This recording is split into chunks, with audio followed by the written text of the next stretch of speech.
ಆತ್ಮೀಯ ವಿದ್ಯಾರ್ಥಿಗಳೇ, ಜೈ ಶ್ರೀ ಗುಡ್ಡದ ಯೂಟ್ಯೂಬ್ ಚಾನಲಕ್ಕೆ ತಮಗೆಲ್ಲ ಸ್ವಾಗತ. ಇವತ್ತಿನ ದಿನ ನಾನು ಪ್ರಥಮ ಭಾಷೆ ಕನ್ನಡ 10ನೆಯ ತರಗತಿಯ ಗದ್ಯಪಾಠ 6 ಯುದ್ಧ ಪಾಠದ ಪ್ರಶ್ನೋತ್ತರಗಳನ್ನು ಚರ್ಚಿಸುತ್ತಾ ಹೋಗುತ್ತೇನೆ. ಈ ವಿಡಿಯೋವನ್ನು ಕೊನೆಯ ತನಕ ನೋಡಿ, ಲೈಕ್ ಮಾಡಿ, ಶೇರ್ ಮಾಡುವುದನ್ನು ಮರಿಬೇಡಿ. ಈ ಗದ್ಯಪಾಠದ ಲೇಖಕಿ ಸಾರಾ ಅಬೂಬಕ್ಕರ್. ಸಾರಾ ಅಬೂಬಕ್ಕರ್ ಜೂನ್ 30, 1936ರಂದು ಕಾಸರಗೋಡಿನಲ್ಲಿ ಜನಿಸಿದರು.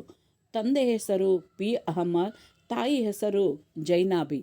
ಮಹಿಳೆಯರು ಸಾಹಿತ್ಯ ರಚನೆಯಲ್ಲಿ ತೊಡಗಿಸಿಕೊಳ್ಳುವುದು ಅಪರೂಪ ಎನ್ನುವ ಸಂದರ್ಭದಲ್ಲಿ ಬರವಣಿಗೆ ಆರಂಭಿಸಿದ ಇವರು ಇಂದು ನಾಡಿನ ಖ್ಯಾತ ಕಥೆಗಾರ್ತಿ, ಕಾದಂಬರಿಗಾರ್ತಿಯಾಗಿ ಜನಪ್ರಿಯತೆ ಗಳಿಸಿರುವರು. ಇವರು ಅಣ್ಣ ತಂದುಕೊಡುತ್ತಿದ್ದಂಥ ವೈಕಂ ಬಶೀರ್ ಅವರ ಒಂದು ಪುಸ್ತಕದ ಪ್ರಭಾವದಿಂದ ಇವರು ಬರವಣಿಗೆಯನ್ನು ಆರಂಭಿಸಿದರು. ಎಂ.ಕೆ. ಇಂದಿರಾ ಅವರಂತೆ 40 ವರ್ಷದ ನಂತರ ಇವರು ಸಾಹಿತ್ಯ ರಚನೆಯಲ್ಲಿ ತಮ್ಮನ್ನು ತೊಡಗಿಸಿಕೊಂಡರು. ಇವರು ಬರೆದಂತಹ ಕೃತಿಗಳಲ್ಲಿ ಚಂದ್ರಗಿರಿಯ ತೀರದಲ್ಲಿ, ಸಹನಾ, ಕದನ ವಿರಾಮ, ವಜ್ರಗಳು ಸುಳಿಯಲ್ಲಿ ಸಿಕ್ಕವರು, ತಳವಡದ ದೋಣಿಯಲ್ಲಿ. ಇಲ್ಲಿ ಈ ಚಂದ್ರಗಿರಿಯ ತೀರದಲ್ಲಿ ಇದನ್ನು 1984ರಲ್ಲಿ ಪ್ರಕಟ ಮಾಡಿದರು. ಸಹನಾ ಅಥವಾ ಕದನ ವಿರಾಮ ಇದು ಸುಮಾರು 1988ರಲ್ಲಿ, ಸುಳಿಯಲ್ಲಿ ಸಿಕ್ಕವರು ಎಂಬುದು 1998ರಲ್ಲಿ, ತಳವಡದ ದೋಣಿಯಲ್ಲಿ 1997ರಲ್ಲಿ ಈ ಕಾದಂಬರಿಗಳನ್ನು ರಚಿಸಿದರು. ಅದೇ ರೀತಿಯಾಗಿ ಇಲ್ಲಿ ಚಪ್ಪಲಿಗಳು ಎಂಬ ಕಥಾ ಸಂಕಲನ 1994ರಲ್ಲಿ, ಅರ್ಧರಾತ್ರಿಯಲ್ಲಿ ಹುಟ್ಟಿದ ಕೂಸು ಇದು 1992ರಲ್ಲಿ, ಖೆಡ್ಡ, ಪಯಣ ಮುಂತಾದ ಕಥಾ ಸಂಕಲನಗಳನ್ನು ರಚನೆ ಮಾಡಿದಂಥ ಇವರಿಗೆ ಸಾಹಿತ್ಯ ಕೃಷಿಗಾಗಿ ಹಲವಾರು ಪ್ರಶಸ್ತಿಗಳು ದೊರಕಿದವು. ಅವುಗಳಲ್ಲಿ ಕನ್ನಡ ಸಾಹಿತ್ಯ ಪರಿಷತ್ತಿನ ನೃಪತುಂಗ ಪ್ರಶಸ್ತಿ, ಬಿ. ಸರೋಜಾದೇವಿಯವರ ಪ್ರಶಸ್ತಿ, ದಾನ ಚಿಂತಾಮಣಿ ಪ್ರಶಸ್ತಿ, ಅದೇ ರೀತಿಯಾಗಿ ಸಹನಾ ಕೃತಿಗೆ ವರ್ಧಮಾನ ಪ್ರಶಸ್ತಿ, ಈ ರೀತಿಯಾಗಿ ಹಲವಾರು ಪ್ರಶಸ್ತಿಗಳು ಇವರಿಗೆ ಸಂದಿವೆ. ಹಾಗಾದರೆ ಇವರು ಸುಮಾರು ಜನವರಿ 10, 2023ರಂದು ಮರಣವನ್ನು ಹೊಂದಿದರು.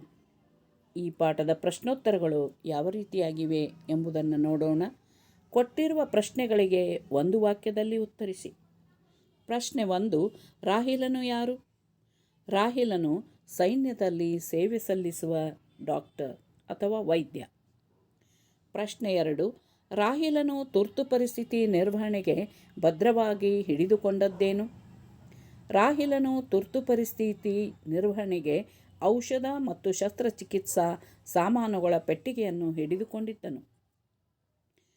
ಪ್ರಶ್ನೆ 3, ಗಡಿ ಪ್ರದೇಶಗಳಲ್ಲಿ ಬ್ಲ್ಯಾಕ್ಔಟ್ ನಿಯಮವನ್ನು ಏತಕ್ಕಾಗಿ ಪಾಲಿಸಲಾಗುತ್ತದೆ? ಗಡಿ ಪ್ರದೇಶಗಳಲ್ಲಿ ವಿಮಾನ ದಾಳಿಯಿಂದ ರಕ್ಷಿಸಿಕೊಳ್ಳಲು ಬ್ಲ್ಯಾಕ್ಔಟ್ ನಿಯಮವನ್ನು ಪಾಲಿಸಲಾಗುತ್ತದೆ. ಪ್ರಶ್ನೆ 4, ರಾಹಿಲನು ಮುದುಕಿಯ ಎದುರಿಗೆ ನುಡಿದ ಗಂಭೀರವಾದ ಮಾತು ಯಾವುದು?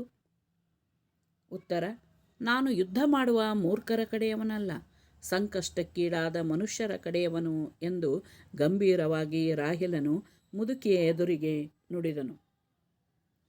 ಪ್ರಶ್ನೆ 5, ಯುದ್ಧದ ಬಗೆಗೆ ಮುದುಕಿಯು ಏನೆಂದು ಗೊಣಗಿಕೊಂಡು ಬಾಗಿಲು ತೆರೆದಳು? ಎಲ್ಲರಿಗೂ ದೇಹಕ್ಕೂ ಮನಸ್ಸಿಗೂ ಗಾಯ ಮಾಡುವುದೇ ಯುದ್ಧದ ಪರಿತಾನೆ. ಈ ರೀತಿ ಯುದ್ಧದ ಬಗೆಗೆ ತಿರಸ್ಕಾರದ ನುಡಿಗಳನ್ನಾಡುತ್ತಾ ಗೊಣಗಿಕೊಳ್ಳುತ್ತಾ ಮುದುಕಿ ಬಾಗಿಲು ತೆರೆದಳು. ಕೊಟ್ಟಿರುವ ಪ್ರಶ್ನೆಗಳಿಗೆ 3-4 ವಾಕ್ಯಗಳಲ್ಲಿ ಉತ್ತರಿಸಿ. ಪ್ರಶ್ನೆ 1, ಡಾಕ್ಟರ್ಗೆ ವಿಮಾನದ ಪೈಲಟ್ ಏನು ಹೇಳಿದನು? ಡಾಕ್ಟರ್ಗೆ ವಿಮಾನದ ಪೈಲಟ್, ಡಾಕ್ಟರ್, ರೇಡಿಯೋ ಸಮನಾಗಿ ಕಾರ್ಯನಿರ್ವಹಿಸುತ್ತಿಲ್ಲ, ಗ್ರೌಂಡಿನೊಡನೆ ಸಂಪರ್ಕ ಬೆಳೆಸಲು ಸಾಧ್ಯವಾಗುತ್ತಿಲ್ಲ, ಎಲ್ಲಾದರೂ ಹೇಗಾದರೂ ಇಳಿಯೋಣವೆಂದರೆ ಈ ಕತ್ತಲೆಯಲ್ಲಿ ಏನೂ ಕಾಣಿಸ್ತಾ ಇಲ್ಲವಲ್ಲ ಎಂದು ಹೇಳಿದನು. ಪ್ರಶ್ನೆ 2, ಮಹಿಳೆಯ ಆರ್ತನಾದ ಕೇಳಿ ರಾಹಿಲನ ಮನದಲ್ಲಿ ಮೂಡಿದ ಪ್ರಶ್ನೆಗಳು ಯಾವುವು? ಮಹಿಳೆಯ ಆರ್ತನಾದ ಕೇಳಿ ರಾಹಿಲನ ಮನದಲ್ಲಿ ಒಂದು ಬಗೆಯ ಭಯ ಆವರಿಸಿ ಬೆಚ್ಚಿದನು. ಅವನ ಮನಸ್ಸಿನಲ್ಲಿ ಹಲವಾರು ಪ್ರಶ್ನೆಗಳು ಮೂಡಿದವು. ಆ ಮಹಿಳೆ ಯಾವ ರೀತಿಯ ಅಪಾಯದಲ್ಲಿ ಸಿಲುಕಿದ್ದಾಳೆ? ಆ ಮನೆಯೊಳಗೆ ಏನು ಸಂಭವಿಸುತ್ತಿದೆ? ತಾನೀಗ ಈ ಕದವನ್ನು ತಟ್ಟಿದರೆ ಪರಿಣಾಮವೇನಾಗಬಹುದು?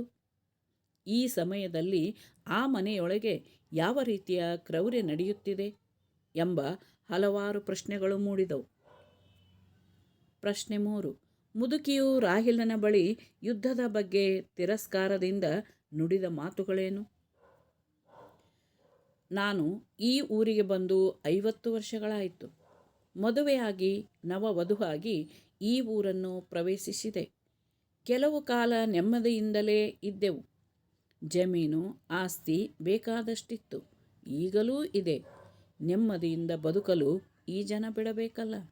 ಯುದ್ಧವಂತೆ ಯುದ್ಧ. ತಿರಸ್ಕಾರದಿಂದ ಮುದುಕಿ ರಾಹಿಲನ ಬಳಿ ಯುದ್ಧದ ಬಗ್ಗೆ ನುಡಿದಳು. ಪ್ರಶ್ನೆ 4. ನಿರ್ಜೀವವಾಗಿರುವ ಮಗುವನ್ನು ನೋಡಿ ಮುದುಕಿ ನಿರಾಶೆಯಿಂದ ಹೇಳಿದ್ದೇನು? ಇಷ್ಟು ವರ್ಷಗಳಿಂದಲೂ ಹಂಬಲಿಸಿ ಹುಟ್ಟಿದ ಮಗು ಕೊನೆಗೂ ದಕ್ಕಲಿಲ್ಲವಲ್ಲ. ಈ ಯುದ್ಧವಿಲ್ಲದೆ ಹೋಗಿದ್ದರೆ ನನ್ನ ಮಗುವನ್ನು ಹೇಗಾದರೂ ಬದುಕಿಸಿಕೊಳ್ಳುತ್ತಿದ್ದೇವಲ್ಲ. ದೇವರೇ, ಈ ಮನುಷ್ಯರಿಗೆ ಎಂತಹ ಬುದ್ಧಿ ಕೊಡುತ್ತೀಯಾ? ನಿರ್ಜೀವವಾಗಿರುವ ಮಗುವನ್ನು ನೋಡಿ ಮುದುಕಿ ನಿರಾಶೆಯಿಂದ ನುಡಿದಳು.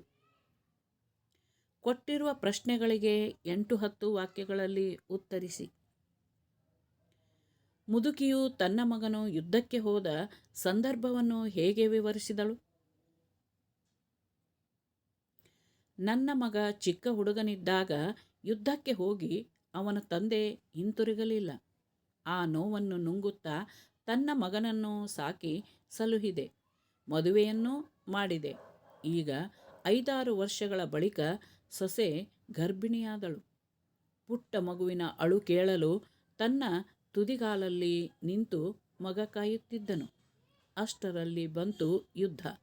ಅವನೊಮ್ಮೆ ಹಿಂತಿರುಗಿ ಬಂದರೆ ಸಾಕಾಗಿತ್ತು. ಈ ವಿಷಯ ತಿಳಿದು, ಅಂದರೆ ಮಗು ನಿರ್ಜೀವವಾಗಿ ಹುಟ್ಟಿದ ವಿಷಯ ಕೇಳಿ ಅವನೆಷ್ಟು ಸಂಕಟ ಪಡುತ್ತಾನೋ ಎಂದು ಮುದುಕಿಯು ತನ್ನ ಮಗನು ಯುದ್ಧಕ್ಕೆ ಹೋದ ಸಂದರ್ಭವನ್ನು ರಾಹಿಲಗೆ ವಿವರಿಸಿದಳು. ರಾಹಿಲನು ಮುದುಕಿಯ ಕುಟುಂಬಕ್ಕಾಗಿ ಮುದುಕಿಯು ರಾಹಿಲನಿಗೂ ಮಾಡಿದ ಸಹಾಯವನ್ನು ಸಂಕ್ಷಿಪ್ತವಾಗಿ ವಿವರಿಸಿ.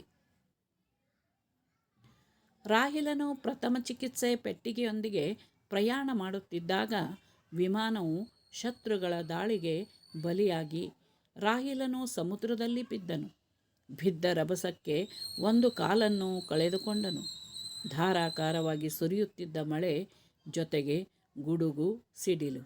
ಆ ಸಿಡಿಲಿನ ಮಿಂಚಿನ ಬೆಳಕಿನಲ್ಲಿ ಈಜುತ್ತಾ ದಡ ಸೇರಿದನು. ತಾನೆಲ್ಲಿದ್ದೇನೆ ಎಂಬ ಅರಿವು ಇಲ್ಲದಿದ್ದರೂ ಮಿಂಚಿನ ಬೆಳಕಿನಲ್ಲಿ ತೆವಳುತ್ತಲೇ ದೂರದಲ್ಲಿ ಕಾಯುತ್ತಿದ್ದ ಒಂಟಿ ಮನೆಗೆ ಬಂದು ಬಾಗಿಲು ಬಡಿದ. ಬಾಗಿಲು ತೆಗೆಯಲು ಕೇಳಿಕೊಂಡನು. ಮುದುಕಿ ಅನುಮಾನದಿಂದಲೇ ಬಾಗಿಲು ತೆರೆದಳು. ಅಷ್ಟರಲ್ಲಿ ಮುದುಕಿಯು ಸೊಸೆ ಹೆರಿಗೆ ನೋವಿನಿಂದ ನರಳುತ್ತಿದ್ದುದನ್ನು ಕೇಳಿ ರಾಹಿಲನು ತಾನೊಬ್ಬ ಡಾಕ್ಟರ್ ಎಂದು ತಿಳಿಸಿ ಅಪ್ಪಣೆ ಕೊಟ್ಟರೆ ಸೊಸೆಯನ್ನು ಪರೀಕ್ಷಿಸುವುದಾಗಿ ಹೇಳಿದನು. ಅದಕ್ಕೆ ಮುದುಕಿ ಒಪ್ಪಿದಳು. ಬಿಸಿನೀರು ತರಲು ಹೇಳಿ ಹೆರಿಗೆ ನೋವಿನಿಂದಾಗಿ ನರಳುತ್ತಿದ್ದ ಆ ಹೆಣ್ಣು ಮಗಳನ್ನು ನೋಡಿ ಪರೀಕ್ಷಿಸಿದನು. ಅವಳ ಸ್ಥಿತಿ ಗಂಭೀರವಾಗಿತ್ತು. ತುರ್ತಾಗಿ ಆಸ್ಪತ್ರೆ ಸೇರಿಸಿದರೆ ಮಾತ್ರ ಉಳಿಸುವುದು ಸಾಧ್ಯ ಎಂದು ಗೊತ್ತಿದ್ದರೂ ಅದು ಸಾಧ್ಯವಾಗಿರಲಿಲ್ಲ. ಏಕೆಂದರೆ ಒಂದೆಡೆ ಕತ್ತಲೆ, ಧಾರಾಕಾರವಾಗಿ ಸುರಿಯುವ ಮಳೆ, ಎಲ್ಲಕ್ಕಿಂತ ಹೆಚ್ಚಾಗಿ ಯುದ್ಧ ನಡೆದಿತ್ತು. ಬಹಳ ಪ್ರಯಾಸದಿಂದ ನಿರ್ಜೀವ ಮಗುವನ್ನು ಹೊರತೆಗೆದು ಆ ಮುದುಕಿಯ ಸೊಸೆಯನ್ನು ಬದುಕಿಸಿದನು. ಈ ರೀತಿ ರಾಹಿಲನು ಮುದುಕಿಗೆ ಸಹಾಯ ಮಾಡಿದನು. ಇದೇ ರೀತಿ ಮುದುಕಿಯು ಮಂಚದಡಿಯಲ್ಲಿ ಇರಲು ಹೇಳಿ ಆತನನ್ನು ಹುಡುಕಿಕೊಂಡ ಬಂದ ಸೈನಿಕರಿಗೆ ಮನೆಯಲ್ಲಿ ಯಾರೂ ಇಲ್ಲ ಎಂದು ಹೇಳಿ ಸೈನಿಕರನ್ನು ಹೊರಗೆ ಕಳುಹಿಸಿ ಆತನನ್ನು ಶತ್ರುಗಳಿಗೆ ಒಪ್ಪಿಸದೆ ಅವರಿಗೆ ಮಗನ ಬಟ್ಟೆಗಳನ್ನು ಕೊಟ್ಟು ಕಾಲಿಗೆ ಕಟ್ಟಲು ಮರದ ತುಂಡು ಬಟ್ಟೆ ಕೊಟ್ಟು ಅಲ್ಲಿಯೇ ಒಂದೆರಡು ದಿನ ಉಳಿಯಲು ಅವಕಾಶ ಕಲ್ಪಿಸುತ್ತಾಳೆ. ಈ ರೀತಿ ರಾಹಿಲನಿಗೆ ಸಹಾಯ ಮಾಡಿದಳು. ಪ್ರಶ್ನೆ 3. ಯುದ್ಧದಿಂದ ಆಗುವ ಅನಾಹುತಗಳ ಬಗ್ಗೆ ಅಭಿಪ್ರಾಯವನ್ನು ಬರೆಯಿರಿ. ಮನುಷ್ಯರ ನಡುವಿನ ಕಿತ್ತಾಟವೇ ಯುದ್ಧ. ಯುದ್ಧವನ್ನು ಕೆಲವರು ಸಾಮ್ರಾಜ್ಯ ವಿಸ್ತರಣೆಗಾಗಿ, ಅಧಿಕಾರದ ದರ್ಪಕ್ಕಾಗಿ, ಭೂಮಿಯ ದಾಹಕ್ಕಾಗಿ ಯುದ್ಧ ಮಾಡುತ್ತಾರೆ. ಇದರಿಂದಾಗಿ ಅಶಾಂತಿ ಉಂಟಾಗುತ್ತದೆ.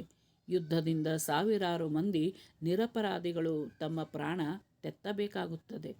ಸಾವಿರಾರು ಮಂದಿಯ ದೇಹಕ್ಕೆ, ಮನಸ್ಸಿಗೆ ಸಹಿಸಲಾರದ ಗಾಯ ಉಂಟಾಗುತ್ತದೆ. ಜೀವಹಾನಿಯ ಜೊತೆಗೆ ಆಸ್ತಿಯ ಹಾನಿ, ಮಾನಹಾನಿ, ಜನರ ಶಾಂತಿ, ನೆಮ್ಮದಿ ಹಾಳಾಗಿ ಭಯಭೀತಿಯಿಂದ ನರಳುವಂತಾಗುತ್ತದೆ. ವಾತಾವರಣವು ಕಲುಷಿತವಾಗಿ ಪ್ರಾಕೃತಿಕ ಸಂಪತ್ತು ನಾಶವಾಗಿ ಪರಿಸರ ಮಾಲಿನ್ಯ ಉಂಟಾಗುತ್ತದೆ. ಉದ್ಯೋಗದಲ್ಲಿ ಆಗಲಿ, ಆರ್ಥಿಕ ಕ್ಷೇತ್ರದಲ್ಲಿ ಆಗಲಿ ಅಭದ್ರತೆ ಕಾಣುತ್ತದೆ. ಯುದ್ಧದಿಂದಾಗಿ ಅಪಾರ ಪ್ರಮಾಣದ ಮಾನವ ಶಕ್ತಿ, ಸಮಯ, ಸಂಪತ್ತು ನಶಿಸಿ ಬಡತನ ಆವರಿಸಬಹುದು. ಯುದ್ಧದಲ್ಲಿ ಮಡಿದವರ ಸಂಬಂಧಿಕರು ಅನಾಥರಾಗಬಹುದು, ವಿಧವೆ ಕೂಡ ಆಗಬಹುದು. ಹೀಗಾಗಿ ಯುದ್ಧದಿಂದ ಅನಾಹುತಗಳೇ ಹೆಚ್ಚು, ಪಡೆದುಕೊಳ್ಳುವುದಕ್ಕಿಂತ ಕಳೆದುಕೊಳ್ಳುವುದೇ ಹೆಚ್ಚು. ಇವೆಲ್ಲವೂ ಯುದ್ಧದಿಂದ ಆಗುವ ಅನಾಹುತಗಳು. ಸಂದರ್ಭ ಸಹಿತ ಸ್ವಾರಸ್ಯವನ್ನು ಬರೆಯಿರಿ. 1ನೇ ಸಂದರ್ಭ, ದಯವಿಟ್ಟು ಬಾಗಿಲು ತೆಗೆಯಿರಿ, ನಾನು ಗಾಯಗೊಂಡಿದ್ದೇನೆ.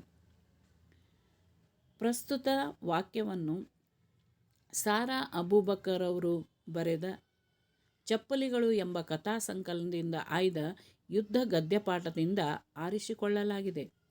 ಸಂದರ್ಭ, ಈ ಮಾತನ್ನು ರಾಹಿಲನು ಮನೆಯ ಒಳಗಡೆ ಇದ್ದ ಜನರಿಗೆ ಹೇಳಿದನು.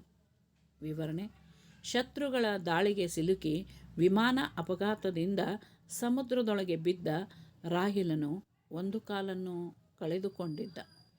ಸಾಕಷ್ಟು ಗಾಯಗಳಿಂದ ಬಳಲಿದ್ದ ಕಾರಣ ಗಾಯಕ್ಕೆ ಆರೈಕೆ, ಆಸರೆಯ ಅವಶ್ಯಕತೆ ಇತ್ತು. ಹೀಗಾಗಿ ಮಿಂಚಿನ ಬೆಳಕಿನಲ್ಲಿ ಕಂಡ ಒಂಟಿ ಮನೆಯನ್ನು ಸಮೀಪಿಸಿ ಬಾಗಿಲು ತಟ್ಟುವ ಸಂದರ್ಭದಲ್ಲಿ ಈ ಮೇಲಿನ ಮಾತು ಬಂದಿದೆ. ಸ್ವಾರಸ್ಯ, ಅಪರಿಚಿತರಾಗಿರುವ ಜನ.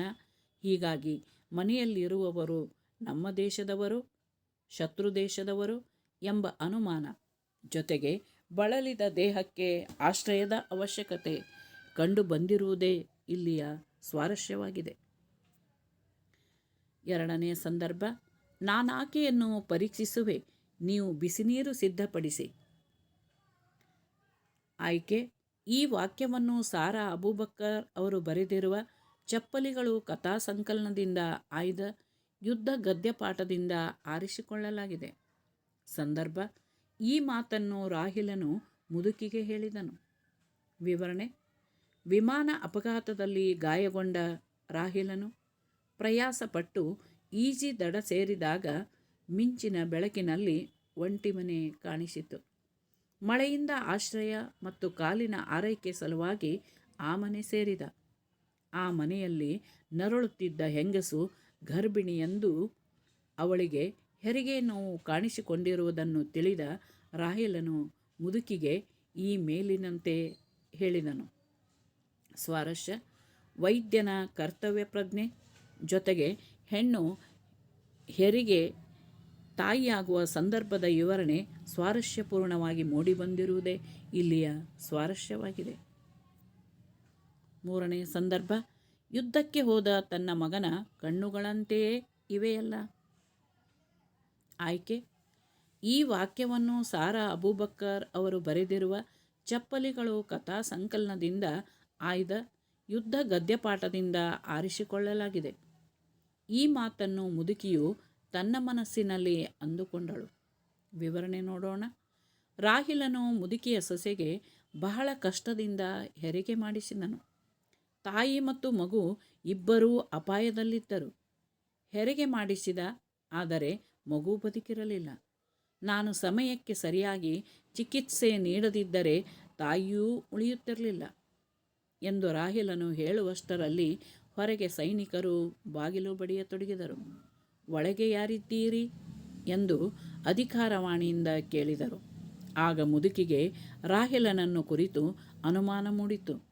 ಈತ ನಮ್ಮ ದೇಶಕ್ಕೆ ದ್ರೋಹ ಮಾಡಲು ಬಂದವನು ಎಂದು ರೋಷದಿಂದ ಆತನ ಮುಖವನ್ನು ನೋಡಿದಾಗ ಈ ಮೇಲಿನ ಮಾತನ್ನು ಹೇಳಿದಳು. ಸ್ವಾರಸ್ಯ, ಉಪಕಾರ ಮಾಡಿದವರು ಯಾರೇ ಆಗಿರಲಿ, ಅವರು ಆ ಸಮಯದಲ್ಲಿ ನಮ್ಮವರೇ ಎನಿಸುತ್ತಾರೆ. ಅವರು ಶತ್ರುವಾದರೂ ಸರಿ ಎಂಬುದೇ ಇಲ್ಲಿಯ ಸ್ವಾರಸ್ಯ. ಸಂದರ್ಭ 4. ನನ್ನ ಮೊಮ್ಮಗುವಿನ ಹೆಣವಿದೆ ಅಲ್ಲಿ, ಅದನ್ನೂ ನೋಡಿ.